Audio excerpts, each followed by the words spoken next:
aking isip na nananahimik. Kaya ito di na naman makatulog, anumang pilit isarado ko man ang aking mata. Malamang magagandang imahe mo na naman ang aking matatanaw. Ano ba talagang dahilan ng iyong pagmumulto sa isip ko? Mula ng relasyon natin ay pinutol mo. Patawad sa lahat ng aking mga pagkukulang, at sa relasyon nating tinuring ko na isang laro lang. Kung pwede lang sanang ibalik ang pag-ikot ng orasan, ilalagay ko sa panahon at mga sandali kung saan hinuhuli ko pa lang ang kiliti mo. Gusto kong ibahin ang dating naging mali ko na motibo. Kung hindi lang sana kita sinaktan sa aking mga pambibilog ng ulo na lagi mong sinasakyan. Ngayon ko lang natanto ang iyong tunay na halaga. Bakit ngayon pa kung kailan wala ka na?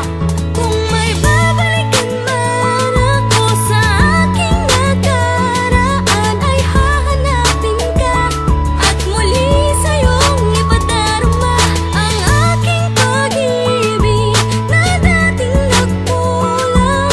Kung may babalikan man ako, ang pipiliin ko ikaw. Sa iyong paglalambing at pag-aalaga, at lalo na ang pagbabawal mo sa akin na gumala. Wala nang sumusundo sa akin sa tambayan, tuluyan mo nang ibinigay sa akin ang kalayaan. Sa dami ng aking mga babaeng kinasama, ba't ikaw pa ang aking pinaluwa at pinaasa? Hindi man ako naging mabuti, sana'y unawain kung ang isip ko nooy sarili ko lang ang unahin. Ngunit ngayong nahanap ko na ang iyong buwang pangako na ako'y babawi kung pagbibigyan mo lang. Pagkat kung may gusto man akong balikan sa nagdaan, yun ang panahong aking katalaya. Bakit ang nakahagya? Talagang nasa huli ang panghihinayang sa mga bagay na sinayang. Wala tayong magagawa sa kadahilan ng di na kayang ibalik sa dati ang nasirang tiwala. Pero kung sakali man ang mali ko'y akin nang itatama. Kung may babalikan man ako sa aking nakaraan, ay hahanapin ka at muli sa'yong ipadarama